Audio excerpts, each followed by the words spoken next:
오늘 함께 나눌 말씀 이사야서 32장 1절에서 20절입니다. 이사야서 32장입니다.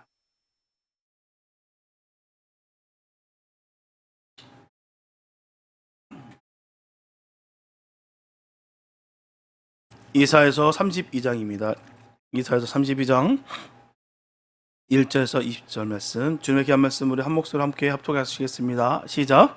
보라, 장차 한 왕이 너희로 통치할 것이요 방백들이 공평으로 정사할 것이며 또 그 사람은 광풍을 피하는 곳, 폭우를 가려우는 곳 같을 것이며 마른 땅에 냇물 같을 것이며 곤비한 땅에 큰 바위 그늘 같으리니 보는 자의 눈이 감기지 않을 것이요 듣는 자의 귀가 기울어질 것이며 조급한 자의 마음이 지식을 깨닫고 어눌한 자의 혀가 민첩하여 말을 분명히 할 것이라. 어리석은 자를 다시 존귀하다 칭하지 아니하겠고 괴열한 자를 다시 정대하다 말하지 아니하리니 이는 어리석은 자는 어리석은 것을 말하며 그 마음에 불의를 품어 간사를 행하며 패역한 말로 여호와를 다 거스리며 줄인 자의 심령을 비교하며 목마른 자의 마시는 것을 없어지게 하며 괴열한 자는 그 그릇이 악하여 악한 계획을 베풀어 거짓말로 가련한 자를 멸하며 빈핍한 자가 말을 바르게 할지라도 그리함이오니와 고명한 자는 고명한 일을 도모하나니 그는 항상 고명한 일에 서리라. 너희 안일한 부녀자들아 일어나 내 목소리를 들을지어다. 너희 염려 없는 딸들아 내 말에 귀를 기울일지어다. 너희 염려 없는 여자들아 1년 남짓이 지나면 너희가 당황하여 하리니 포도 수확이 없으며 열매 거두는 기한이 이르지 않을 것임이니라. 너희 안일한 여자들아 떨지어다. 너희 염려 없는 자들아 당황하여 할지어다. 옷을 벗어 몸을 드러내고 배로 허리를 동일지어다. 좋은 밭을 위하며 열매 많은 포도나무를 위하여 가슴을 치게 될 것이니라. 병극과 질려가 내 백성의 땅에 나서 희락의 성읍 기뻐하는 모든 집에 나리니 대저 궁전이 피한바되며 인구 많던 성읍이 적막하며 산과 망대가 영영이 구렬이 되며 들나귀에 즐겨하는 곳과 양떼 풀 먹는 곳이 될 것이며니와 풀경은 위에서부터 성신을 우리에게 부어주시리니 광야가 아름다운 밭이 되며 아름다운 밭을 삼림으로 여기게 되리라. 그때 공평이 광야에 거하며 의가 아름다운 밭에 있으리니 의의 공효는 화평이요 의의 결과는 영원한 평안과 안전이라. 내 백성이 화평한 집과 안전한 거처와 종용이 쉬는 곳에 이르으려니와 먼저 그 삼림은 우박에 성하고 성읍은 파괴되리라. 모든 물가에 씨를 뿌리고 소와 나귀를 그리로 모든 너희는 복이 있느니라. 아멘. 오늘 우리가 읽은 이사야 32장의 말씀을 먼저 설명하겠습니다. 이사야 32장의 내용은 1절부터 8절까지 그리고 9절부터 14절까지 또 15절에서 20절까지 세 부분으로 되어 있습니다. 첫째 1절에서 8절까지에는 의로 통치할 한 왕이 나실 것을 말씀하고 있어요. 의로 통치할 한 왕이 나면 방백들은 공평으로 나라를 다스릴 것입니다. 백성들은 광풍과 폭우와 마른 땅과 곤비한 땅 같은 공경에서 보호를 받을 것입니다. 광풍과 폭우와 마른 땅과 곤비한 땅은 자연의 재난이기도 하겠지만 악한 왕의 학대를 뜻하기도 합니다. 예를 들면 유다의 백성들은 다 이후의 역대 왕들로부터 정말 말할 수 없는 그 학대와 곤경을 당해왔어요. 특히 아하스 왕이 된 후 우상을 섬기고 하나님의 제단을 헐므로 하나님의 진노를 사서 백성들은 말할 수 없는 고난과 학대를 당했다는 거예요. 참 왕이 잘못됨으로 인해서 그 백성들이 무너지는 거예요.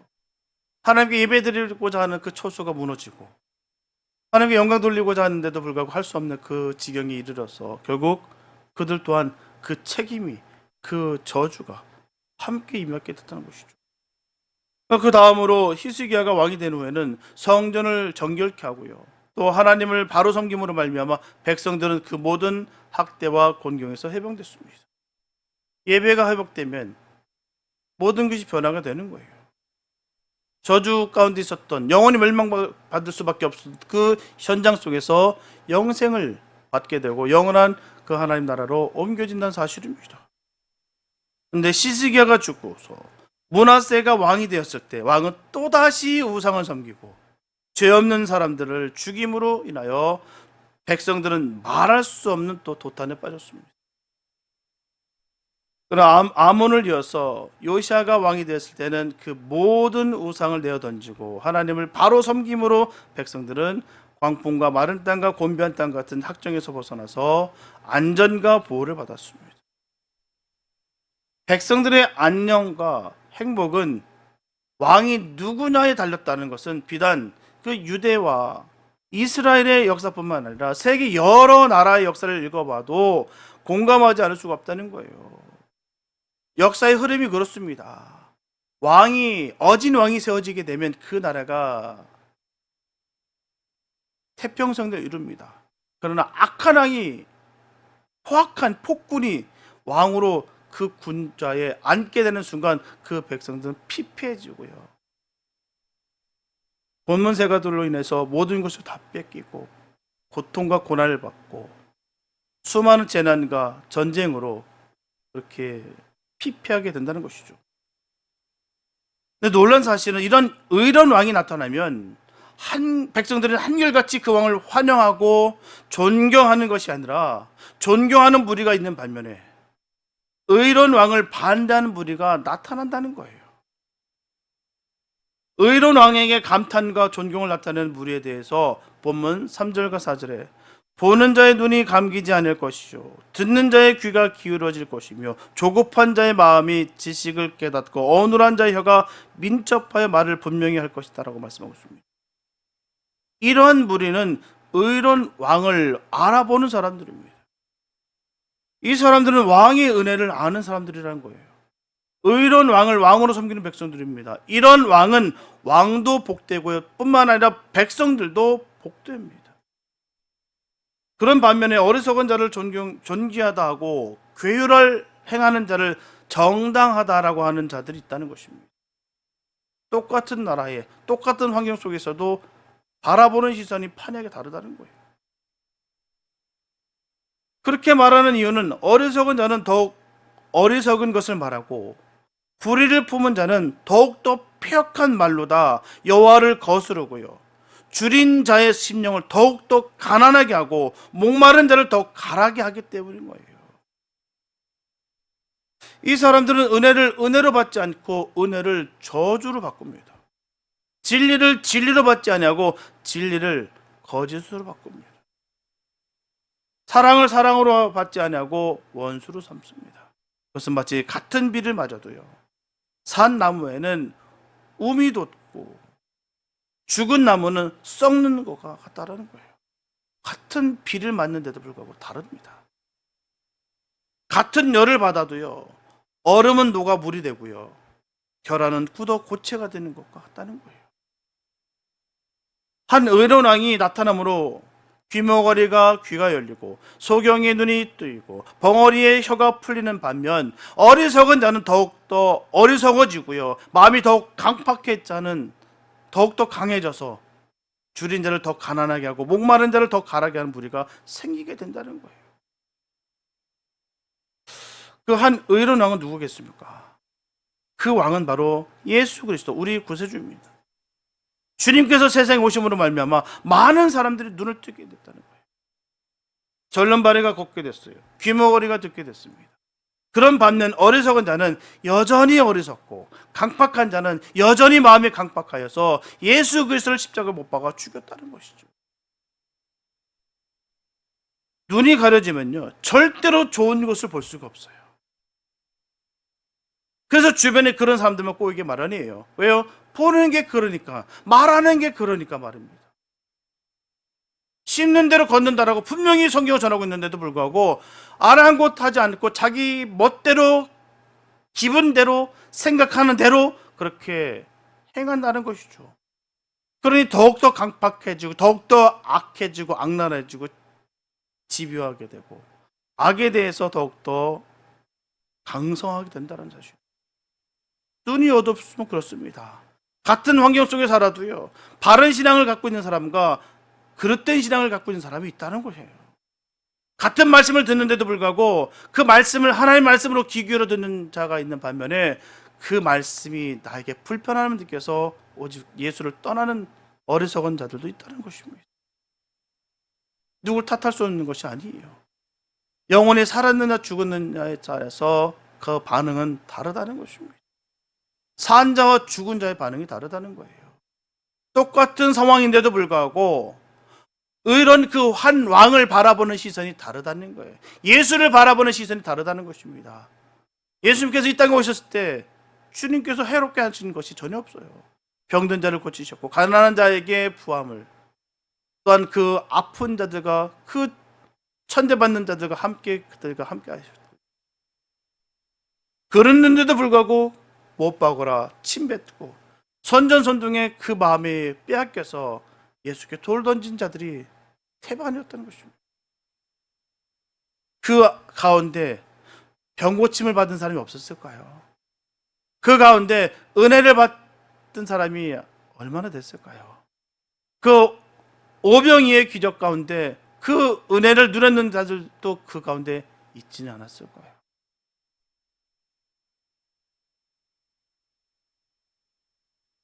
눈이 가려지면 바라볼 수 없다는 것입니다.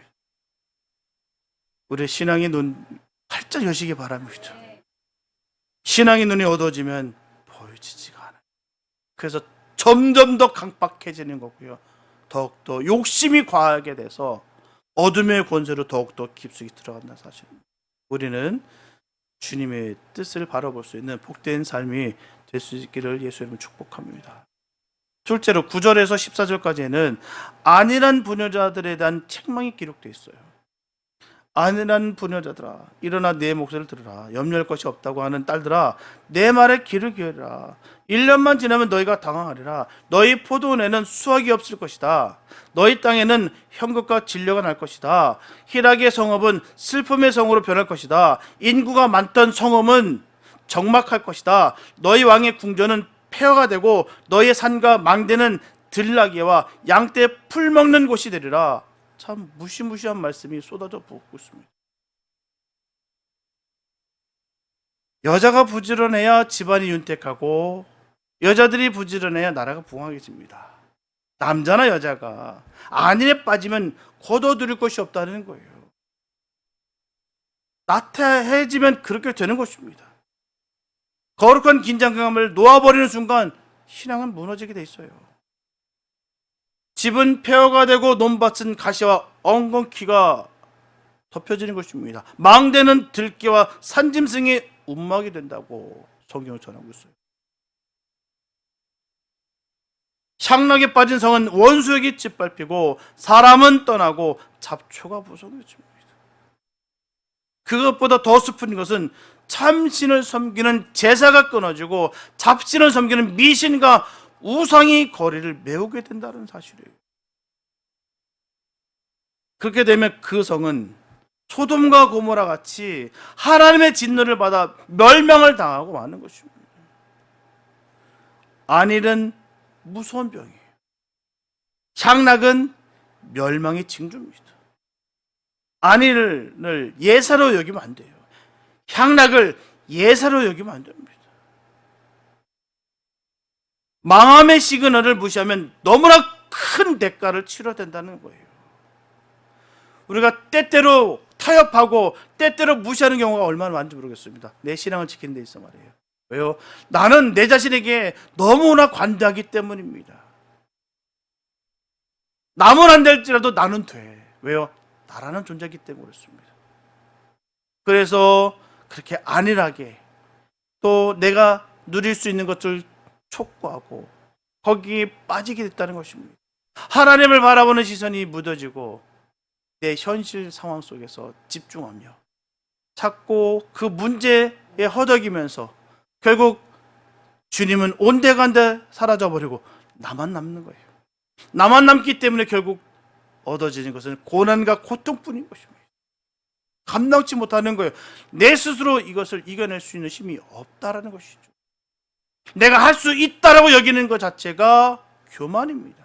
그게 패망의 선봉이 되는 거예요. 주님이 아니면 할 수 없음을 늘 인정하며 살아가는 것이 복된 성도의 발걸음이라는 것입니다. 이것을 자꾸 무시해요. 예수로 여긴다는 것입니다. 그래서 사람들이 망하는 거예요. 그래서 신앙이 무너지는 거예요. 그래서 점점 강팍해지는 것이고 하나님의 그 사랑을 온전히 바라볼 수 없게 된다는 사실입니다. 남 탓할 이유도 없어요. 자신을 바라보면서 나의 과연 주님을 향한 나의 마음이 어떤가를 늘 점검할 수 있기를 바랍니다. 분명히 성경에서 전하고 있는 그 예사로 여기지 말아야 될 부분을 분명히 일러주셨는데도 불구하고 우린 예사로 여긴다는 거예요. 그러다 보니까 무너지는 것입니다. 셋째로 이사야서 32장 15절에서 20절까지에는 여호와께서 위에서부터 바로 하늘에서부터 성령을 부어주시리라는 말씀이 기록되어 있어요. 성령을 부어주시면 광야가 아름다운 밭이 되고 아름다운 밭은 산림으로 여기게 되리라 하셨어요. 그때 공평이 광야에 거하고 의가 아름다운 밭에 있으리라고 했습니다. 의의 공효는 화평이요 의의 결과는 영원한 평안과 안전이라. 백성이 화평한 집과 안전한 거처와 조용히 쉬는 곳에 있으리라고 했습니다. 성령을 부어주신 공효와 결과는 의의 왕이 통치할 때와 마찬가지입니다. 화평과 평안과 안전이에요. 다른 것이 있다면 성령의 공효와 결과는 완전한 화평과 평안과 안전에 대해 의의 왕이 통치할 때 화평과 평안과 안전은 불완전한 화평과 불완전한 평안과 불완전한 안전입니다. 이것은 의의 왕이 성령보다 못한 말이 아니에요. 이것은 의의 왕의 통치는 화평과 평안과 안전의 시작이요 성령의 공유는 결과라는 말입니다. 의의 왕이 통치가 반드시 있어야 돼요. 그러나 위에서 하나님이 성령을 부어주셔야 완전케 된다는 말입니다. 의의 왕의 통치는 너무너무 중요해요. 그러나 하나님이 위에서 성령 부어주시는 것은 더욱더 중요하다는 말씀이에요. 성령을 받아야 되는 것이죠. 오늘 우리가 읽은 이사야 32장에는 하나님이 이스라엘과 맺은 두 가지 약속과 한 가지 경고가 기록되어 있습니다. 두 가지 약속이라는 것은 한 왕이 의로 통치할 것과 위에서부터 성령을 부어주시라는 거예요. 한 왕이 의로 통치할 것과 위에서부터 내려지는 그 성령. 대체로 성도들이 이 두 가지 약속 중에서 첫 번째 약속은 잘 기억하고 있습니다.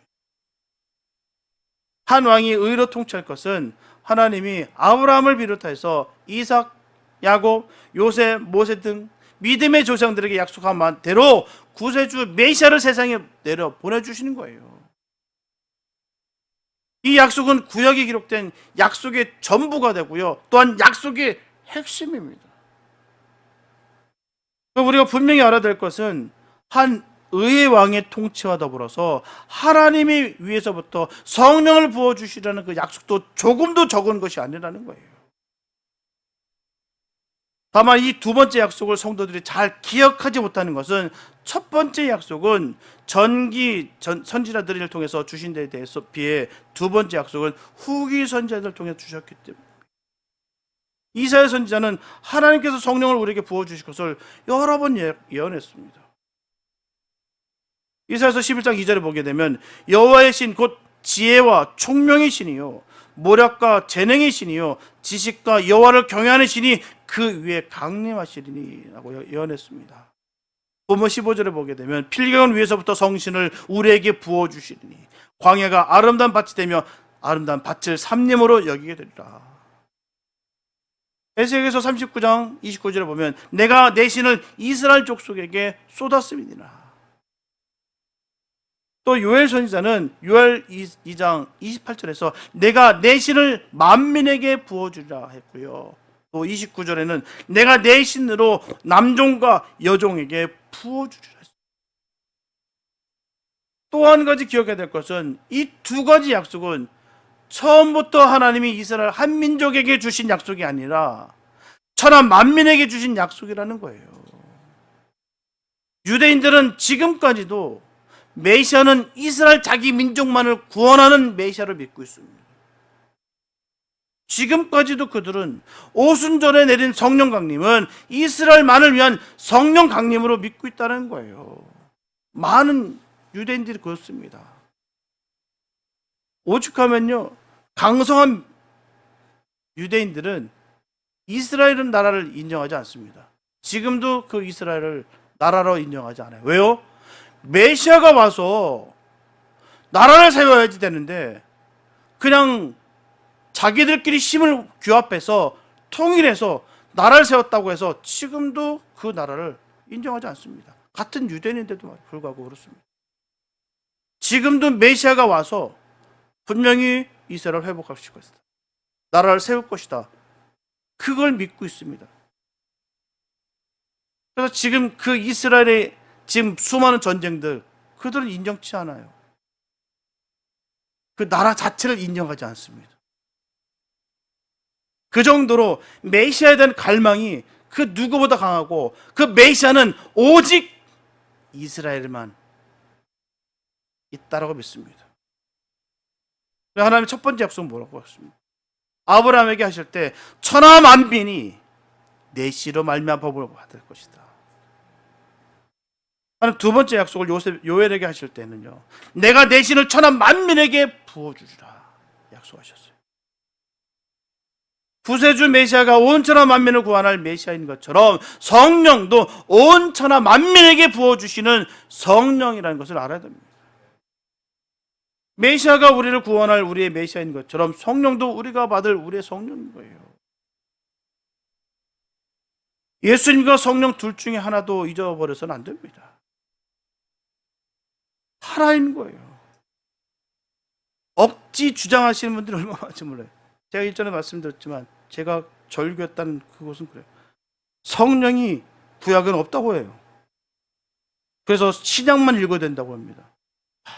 이단도 이런 이단이 없구나. 삼위일체 하나님이시죠. 함께 천하 만물을 지으셨어요. 어떻게 해요? 성부, 성자, 성령 하나님께서 말입니다. 그래서 따로따로가 아니에요. 하나입니다. 삼위일체 하나님 되신다는 거예요. 어느 하나도 잊어버려서는 안 되는 거예요. 예수를 믿는다면 성령을 받아야 됩니다. 성령을 받았으면 예수를 믿어야 됩니다. 예수를 믿는데 성령을 받지 못하는 수가 있어요. 성령을 받았는데도 예수를 믿지 못하는 수가 있습니다. 왜요? 안일에 빠지면 그렇게 되는 거예요. 나는 예수를 믿는다고 생각하고 안일에 빠지면 성령 충만을 받지 못합니다. 나는 성령을 받았다고 생각하고 안일에 빠지면 예수를 바로 믿지 못합니다. 예수 믿고 열심을 내어 성령 충만을 받으시기 바랍니다. 성령 충만을 받고 열심을 내어 예수를 진실하게 믿으시기 바랍니다. 그게 중요한 거예요. 성령 받는 이유가 뭐겠습니까? 바로 이분이 하나님 되시는구나. 절대 가치, 절대 순종, 이걸 우리가 얻기 위해서 성령 충만을 받아야 되는 거예요. 예수를 하나님으로 믿을 수 있는 믿음이 그렇게 되어지는 것이죠. 하나님을 믿어야죠. 자꾸 하나님을 믿지 않기 때문에 문제가 발생되는 거예요. 성령이 계시는 줄 믿으시는가요? 성령은 어디에 계실까요? 성령은 하나님의 영입니다. 예수님의 영이에요. 하나님이 계시는 곳에 성령이 계시고 예수님이 계시는 곳에 성령이 계십니다. 성령 어떤 영이신가요? 성령은 진리의 영이요, 성령은 위로의 영입니다. 그래서 성령을 보혜사라고 하는 거예요. 여러분들 성령 받으셨나요? 무엇을 봐서 성령 받은 줄 알고 계신가요? 예수를 나의 주로 믿는 것을 봐서 성령을 받았다고 말 수 있는 거예요. 성령을 받지 않고서는 예수를 주로 시인할 수가 없습니다. 그냥 입으로만 아니라 정말 그 주님이 나의 주님 되신 것이 믿어지는 거예요. 그게 성령의 역사입니다. 설명이 필요 없어요. 설명이 안 됩니다.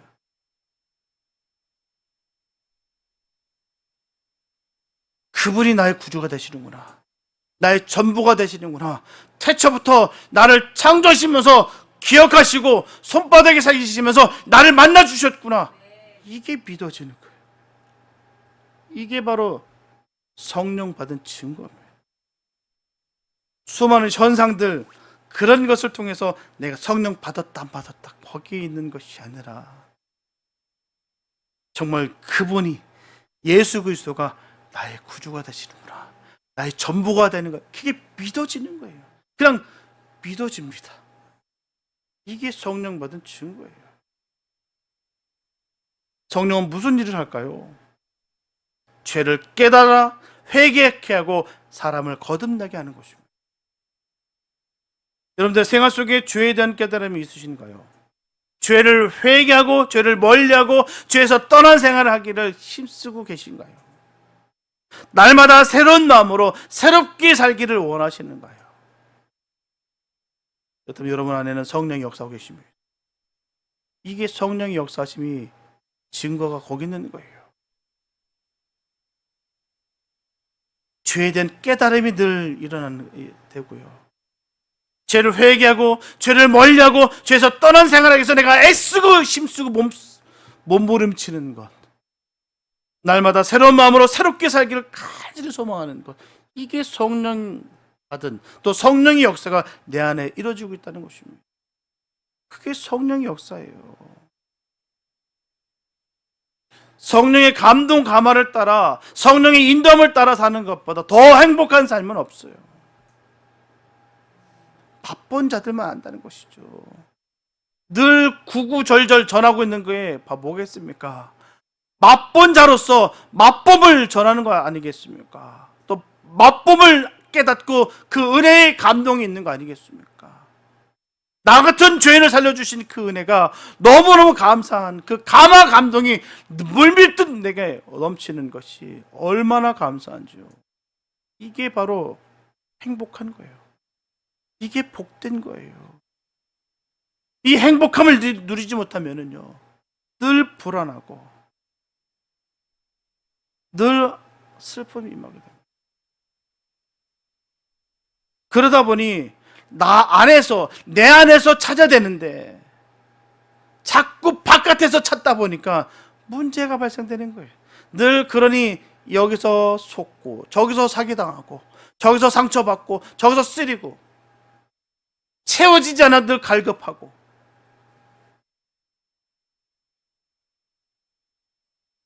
안에서 찾아야 되는데 성령의 감동 감화 인도하심을 따라 살면 무엇이 좋을까요? 사랑과 희락과 화평과 오래 참음과 자비와 양선과 충성과 온유와 절제 열매를 맺게 되는 것입니다. 이 열매를 맺으시기 바랍니다. 이 열매가 풍성하니까 늘 기쁘는 거예요. 내 안에서 찾아야 되는데, 기쁨과 행복을 내 안에서 찾아야 되는데 자꾸 주변을 살피고 사람에게 의존하다 보니까 늘 상처투성이고 사기 당하는 거고 넘어지는 거예요. 늘 그러다 보니까 내 몸에 자꾸 이상한 거 치장하게 되고 세상 것에 자꾸 취하게 되고, 하나도 그게 부럽지가 않은데, 안 그렇습니까? 은혜가 임하면, 성령의 열매를 맺게 되면 그게 하나도 부럽지가 않습니다. 비난하고 싶은 마음도 없고요, 조롱하고 싶은 마음도 없습니다. 그 뜻을 전하는 것이 아니에요. 그 행복함을 전하는 것이죠. 은혜를 받음으로 인해서 주님께서 주신 그 행복함을 누리시라는 것이죠. 그러면요, 아무것도 부러울 곳이 없어요. 그러다 보니까 조급하지 않습니다. 사랑과 희락과 화평과 오래 참음과 자비와 양성과 충성과 온유와 절제, 이 열매가 내 안에 꽉 차 있으니 부족함이 없습니다. 참을 수 있다는 것이죠. 인내할 수 있다는 거예요. 어떤 고난과 고통일지라도 말입니다. 좋은 나무는 좋은 열매를 맺고요. 나쁜 나무는 나쁜 열매를 맺어요. 성령은 좋은 나무입니다. 근데 성령을 받은 나는 왜 사랑과 희락과 화평과 오래 참음과 자비와 양성과 충성과 온유와 절제 좋은 열매를 맺지 못하고 음행과 더러운 것과 호색과 우상숭배와 술수와 원수 맺는 것과 분쟁과 시기와 분냄과 당을 짓는 것과 불리함과 이단과 투기와 술취함과 방탕함의 나쁜 열매를 맺고 있을까요? 아직도 우리 안에 육체의 소욕이 남아있어. 육체의 소욕은 어떻게 해요? 성령을 거스르고 성령의 소욕은 육체를 거스르기 때문입니다. 자꾸 내가 살아있다 보니까 그렇게 되는 거예요. 육체의 소욕을 따르다 보니까 성령을 거스르는 것입니다. 성령이 나를 인도하고 계신데 그 인도함을 내가 거부하고 달아나간 것이죠. 그 사도 바울은 오호라 나는 곤고한 사람이라 누가 나를 이 사망의 몸에서 구원하라 라고 탄식했어요. 사도 바울조차도 그렇습니다. 탄식했어요. 몸부림을 쳤습니다. 성령 충만하다고 하는데도 불구하고 내가 왜 이렇게 성령을 거스르는 일을 할까? 그러나 사도 바울은 육체의 소욕과 싸워 승리했어요. 내가 선한 싸움을 싸우고 나의 달려갈 길을 마치고 믿음을 지켰으니 이제후로는 나를 위하여 의의 면류관이 예비되었도다. 이런 믿음의 고백이 있기를 바랍니다. 늘 승리의 함정이 우리 마음속에 늘 터졌으면 좋겠어요. 늘 승리했으면 좋겠습니다. 몸부림을 치고 성령을 거스르지 않는 이 육체의 소욕을 내가 제어해야 되는 거예요. 어떻게 하면 육체의 소욕을 이기고 승리할 수 있을까요? 성령 충만을 받아야 됩니다. 성령 충만. 어떻게 하면 성령 충만을 받을 수 있을까요? 성령을 구해야 되겠죠. 성령 충만 받기를 위해서 기도해야 됩니다. 선한 일에 힘써야 되고요. 하나님 말씀을 가까이 해야 되고요. 전도에 힘쓰고 봉사에 힘써야 됩니다. 안일과 나태에 빠지면 성령 충만 받지 못해요. 안일과 나태에 빠진 사람은 죽지도 않고 살아있지도 않은 그런 나무와 같습니다. 죽은 것도 아니고 산 것도 아니에요.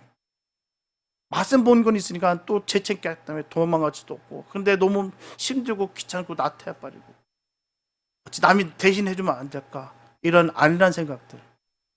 그래서 점점 신앙은 점점 죽어지고. 신앙은 남이 해주는 거 아닙니다. 내 옆에서 아무리 통성 기도해주고 아무리 극렬하게 기도해줘도요, 힘은 받을 수 있으나 결국 본인이 하는 것이죠. 철저하게 육체 정욕을 끊어내지 않으면 성령 충만은 기대할 수 없습니다.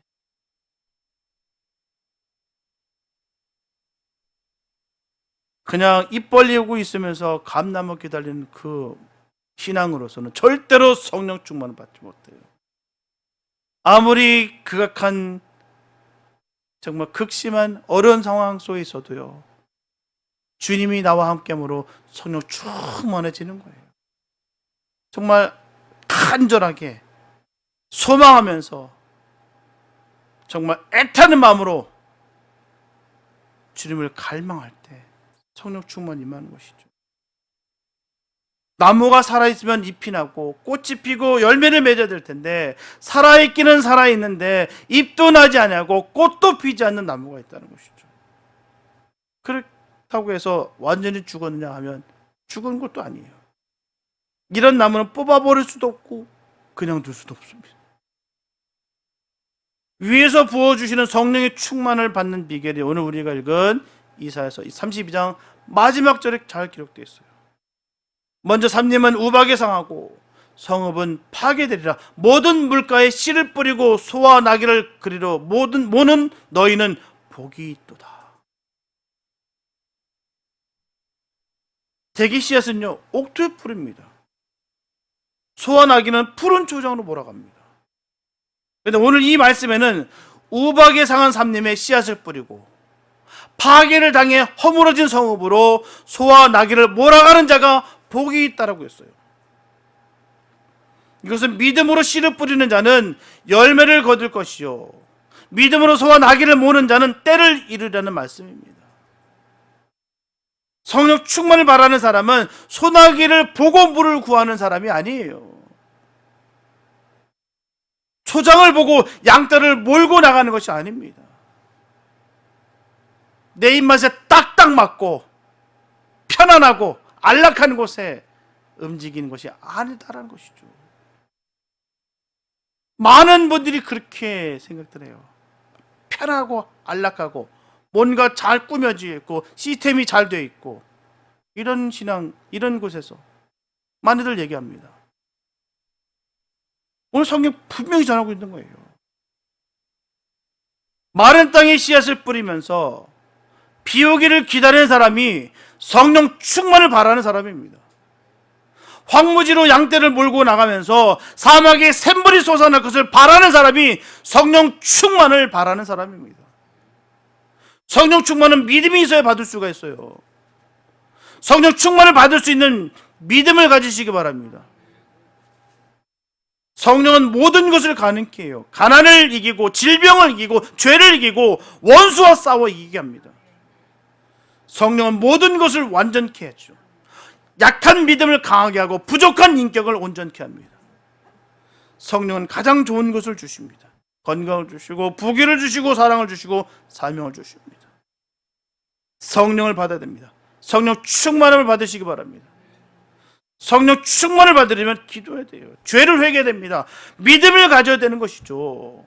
내 안에 악함이 가득 차 있고 내 안에 시기, 질투, 미움이 가득 차 있는데 성령 충만함을 받는다는 것은 있을 수 없는 일입니다.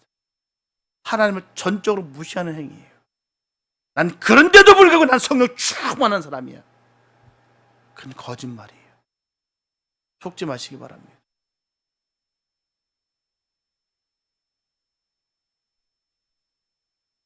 황무지에 씨앗을 뿌리시기 바랍니다. 황폐한 성읍으로 양떼를 몰고 나가시기 바랍니다. 오순절 이후 지금은 성령신의 물이 충만한 때예요. 어디든지 도랑만 파면 물이 넘치는 때입니다. 믿음으로 마음을 그 도랑을 깊이 파서 성령 충만을 받으시는 복 있는 성도 되시기 바랍니다. 간절하게 소망하시고 정말 그 악조건 속에서 주님을 꼭 만나시기 바랍니다. 그 속에서 샘물이 터져나가서 그 마른 땅이 풍성하게 바뀌고 그 척박한 땅에서 하나님의 복음이 심겨졌을 때 풍성한 열매를 주님께서 맺으실 것을 믿고 믿음으로 나가시기 바랍니다. 자꾸 안락하고 안일하고 편안한 곳을 찾다 보니까 뿌리는 내리지도 못하고 늘 그럭저럭 문제를 만날 때마다 휘패고 도망치고 그러다 보니까 믿음은 자라지도 않고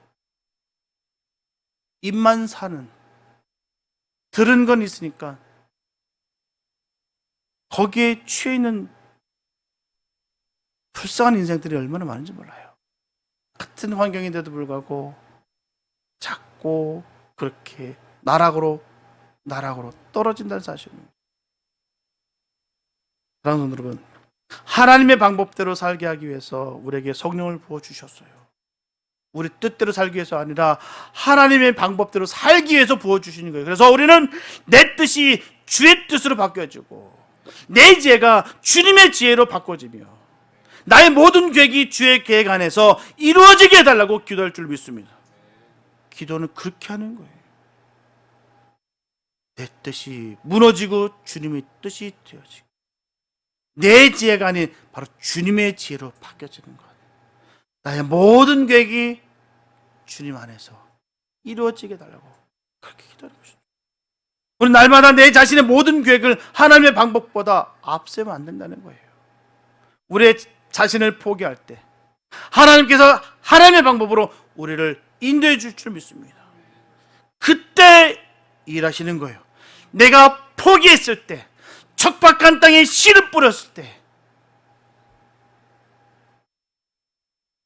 주님 은혜 가운데 함께 그곳을 갈 때 삽림으로 바꿔주시는 거예요. 주님께서는 제자들에게 아무든지 나를 따라오거든 자기를 부인하고 자기 십자가를 지고 나를 좇을 것이다 말씀하셨어요. 이 사실은 명확합니다. 주님의 자녀가, 주님의 제자가 되기 위해서는 이 길 외에는 다른 길이 없어요. 무사 통과 그럴 리 없습니다. 애착을 품고 사랑하는 주의 자녀라고 한다면 반드시 이거 물으실 거예요. 정말 나를 따르기 원하냐? 그러면 너를 부인해. 그리고 십자가를 메고 따라와. 주님이 어느 한 사람이 예외치 않고 똑같이 질문하실 것이고요, 똑같이 행하실 것입니다. 오늘 우리는 자기를 포기하지 못하고 자기를 부인하지 못하기 때문에 주님의 뜻을 알지 못하고 따르지 못할 때가 너무너무 많다는 거예요. 주님 뜻은 전혀 상관없고 내 뜻이 이루어지고 주님을 철저히 무너뜨리고 내가 서기 위해서 얼마나 발버둥 치고 있는지 모른다는 것이죠.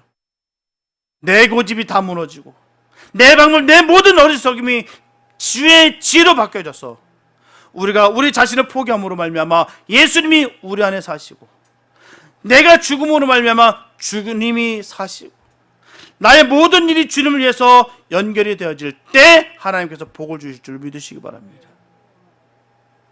삽님은 다 우박에 상하고 성읍은 파괴되지만 하나님의 백성들에게는 오히려 복을 약속하셨어요. 성령에 의해서 열매가 맺혀지길 바랍니다. 성령에 의해서 성공의 삶이 있어지기를 바랍니다. 위에서부터 성신을 부어주심으로 말미암아 육성이 영성으로 바뀌어지고 공평과 의가 생활 속에서 나타나며 영원한 평안과 안전을 보장받고 옛것을 버리고 하나님의 방법대로 살아 그리스도의 장성한 분량에 이르기까지 신앙이 온전히 성장되어서 온전한 성도가 되시기를 예수님의 이름으로 축원합니다. 기도합니다. 사랑해 주님 감사합니다. 아버지, 우리는 자꾸 환경 탓하고 주변을 바라봤습니다. 하나님, 우리의 어리석음과 우리 악함을 용서하여 주시옵소서. 하나님과 함께하는 그곳에 영생이 있을 줄 믿습니다. 주님께서 이끄시는 그 길 속에 축복이 있는 줄 믿습니다. 아버지, 우리가 그 길을 걷기 위해서는 성령 충만해야 될 줄 믿습니다. 나를 온전히 비웠을 때 그때 주님이 일하심을 우리가 깨닫습니다. 하나님, 나의 지혜 무너지게 하여 주시고 주님의 지혜가 되게 하여 주시옵소서. 주의 능력이 임하게 하여 주셔서 주의 뜻만을 온전히 세울 수 있는 그런 삶이 되게 축복하여 주시옵소서. 가는 곳곳마다 주의 영광이 드러나기 원합니다. 주의 이름이 높아지기 원합니다. 나는 철저히 무너지고 오직 주의 이름만 높아지는 역사가 되게 하여 주시옵소서. 주의 자녀들에게 한없는 복과 은혜를 부어주실 것을 간절히 믿습니다. 우리가 그 복을 받았사오니 하나님 끝까지 믿음으로 달려가기 원합니다. 주님 승리케 원합니다. 아버지 도와주시옵소서. 주의 영광이 함께 하실 것을 믿사옵고 우리를 원하신 예수님의 이름이 됐습니다.